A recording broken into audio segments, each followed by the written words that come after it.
آج کل کے مطابق کن لوگوں پر زکوٰۃ فرض ہوتی ہے؟ اس کا جواب یہ ہے کہ زکوٰۃ کے لیے نمبر 1 نقد روپیہ، سونا چاندی یا مال تجارت. اگر 52.5 تولہ چاندی یعنی 612 گرام چاندی ہو تو اس پر زکوٰۃ فرض ہوگی، یا اس کے برابر روپے سے ہوں تو اس پر زکوٰۃ فرض ہوگی. اور اگر سونا ہے تو وہ 7.5 تولے سونا، جو آج کل کے گرام کے اعتبار سے 87.5 گرام سونا بنتا ہے، وہ اگر ہو تو اس پر زکوٰۃ فرض ہوگی، اس کی قیمت.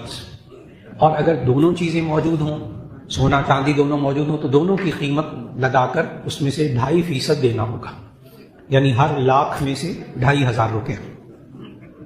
اور اگر سونا ہو 7 پیسے ہوں تب بھی سونے کی ساری قیمت لگا کر آپ اس کی زکوٰۃ. اور اگر بیوی کے پاس صرف سونا ہے اور وہ 7.5 تولے سے کم ہے تو اس پر زکوٰۃ فرض نہیں ہوگی، اگرچہ وہ بنے گا وہ بھی لاکھوں کا، لیکن اس پر زکوٰۃ فرض نہیں.